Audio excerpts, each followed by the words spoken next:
Hello everyone. तो विप्रो और take Mahindra ने अपने क्वार्टर रिजल्ट अनाउंस कर दिए हैं दिसंबर क्वार्टर के। एक बार इनका रिजल्ट चेक करते हैं।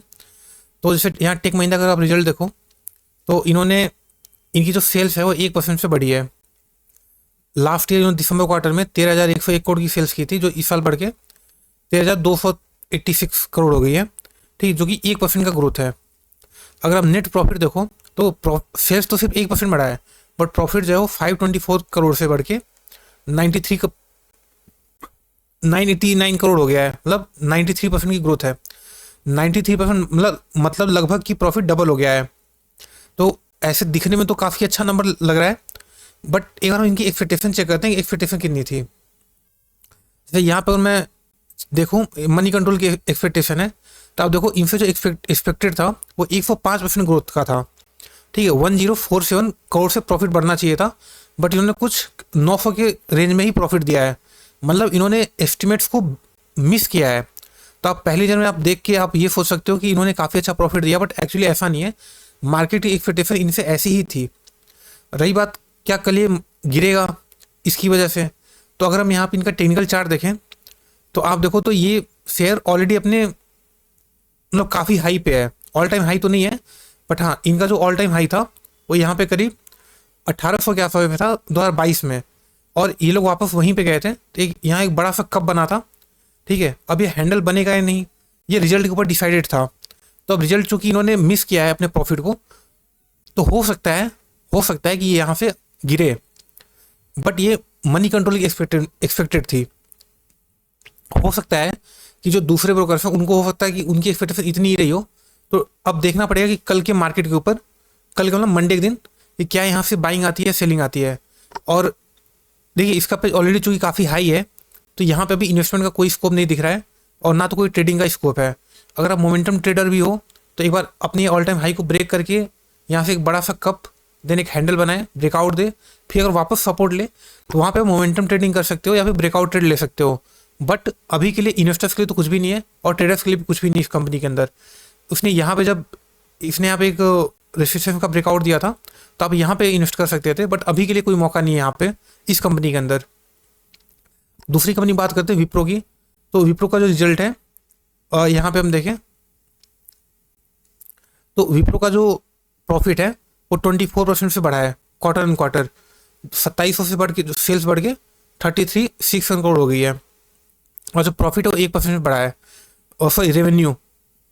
तो इसको देख के हम ये बोल सकते हैं कि आईटी कंपनी जो अभी के टाइम पे जो मार्जिन वो धीरे धीरे सुधर रहे हैं। और मार्जिन सुधरने का एक कारण ये भी हो सकता है कि रुपए जो है डॉलर के अगेंस्ट में डिप्रिशिएट हो रहा है, तो इसलिए इनका थोड़ा सा मार्जिन, इनका प्रॉफिट अच्छा हो रहा है। क्योंकि जो इंडिया जो आईटी कंपनी होती है मेनली अमेरिका के लिए काम करती हैं, तो इसलिए इनका मार्जिन थोड़ा सुधरा है। बट विप्रो से अगर एक्सपेक्टेशन देखें तो एक्सपेक्टेशन कितनी थी, तो इनसे एक्सपेक्टेशन 3,367 करोड़ की एक्सपेक्टेशन थी, यानी 24% का ग्रोथ का। सर ये एक्चुअल रिजल्ट है। और अगर हम एक्सपेक्टेशन देखें एक बार इनसे, तो 13% ग्रोथ की एक्सपेक्टेशन थी। मतलब इन्होंने, हम बोल सकते हैं कि इन्होंने अपनी एक्सपेक्टेशन को बीट किया है। जितना एक्सपेक्टेड था उससे अच्छा रिजल्ट पेश किया है। एक बार इनका टेक्निकल चार्ट अगर हम देखें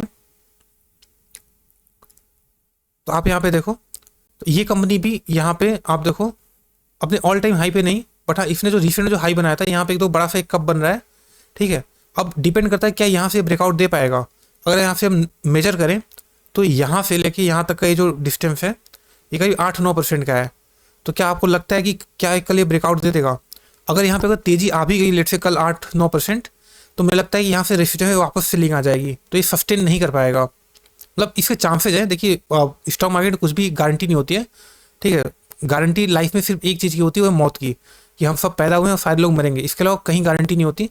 स्टॉक मार्केट गारंटी नहीं खोलना चाहिए। ये जस्ट प्रिडिक्शन है कि हम नंबर्स को देख के हम क्या सोच सकते हैं कि अगर प्रिडिक्शन इन्होंने अच्छा रिजल्ट दिया है तो हो सकता है तेजी आए, जैसा हमने टीसीएस के केस में देखा। ठीक है, तो हो सकता है तेजी आ जाए, बट चूंकि यहाँ पे तुरंत बाद एक रेसिस्टेंस है, तो हम एक टिकाऊ तेजी आएगी कि नहीं आएगी इसके ऊपर डाउट है। ठीक है, और बाई चांस मार्केट को इनके रिजल्ट अच्छे नहीं लगे तो यहाँ से अगेन ये नीचे आ सकता है। तो अभी करे क्या?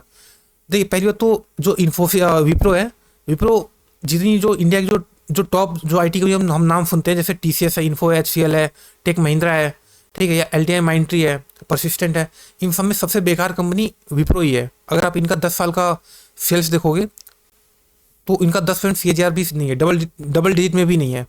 इनके जो CEO हैं वो सबसे ज़्यादा सैलरी लेते हैं, तो इनकी सेल्स भी सबसे खराब है, प्रॉफिट की ग्रोथ भी सबसे खराब है। जो भी इंडिया जो टॉप 5 IT कंपनीज हैं, तो इस कंपनी के अंदर इन्वेस्टमेंट करना है तो इसको कभी ऑल टाइम हाई पे मत खरीदिए। ये कंपनी जब नीचे आए उसी टाइम पे खरीदिए, और इसका पी भी 20 के ऊपर है। ये कंपनी मेरे हिसाब से तो 20 का पी भी डिजर्व नहीं करती है। ठीक है, ये कहानी बहुत पुरानी है कि आपने विप्रो में शेयर्स में पैसे लगाए होते तो आज बहुत होते, बट अगर लास्ट 15-20 साल में देखो तो ये कंपनी ने कोई बहुत अच्छा ग्रोथ नहीं दिया है। इससे बेटर है कि आप दूसरी कंपनीज को भी देख सकते हो। ठीक है, बट अगर हाँ इन्वेस्ट करना ही है तो या तो इसको ब्रेकआउट देने दो, ठीक है, उसके बाद आप स्विंग ट्रेड के लिए कर सकते हो। बाकी इन्वेस्टमेंट के लिए तो अभी टाइम निकल चुका है। ये जो जोन था, ये नीचे यहाँ पे, ये इन्वेस्टमेंट वाला जोन था। ठीक है, जब कंपनी जो होती है एक अच्छा खासा करेक्शन देने के बाद कंसोलिडेशन करती है, और उसके जब ब्रेकआउट देके वापस इसी इसी रेजिस्टेंस पे सपोर्ट लेती है यहाँ पे, तो ये जोन बाइंग वाला था। बट अभी के लिए तो टाइम निकल गया इन्वेस्टमेंट के लिए। हाँ, अगर ये वापस यहाँ नीचे आ जाए तो मे भी हम सोच सकते हैं। तो ये रहा इनका क्वार्टर रिजल्ट्स और इनका एनालिसिस। होप आपको अच्छा लगा हो, और आपको अच्छा लगा तो वीडियो लाइक कर सकते हैं, और चाहे तो चैनल को सब्सक्राइब कर सकते हैं। Thank you.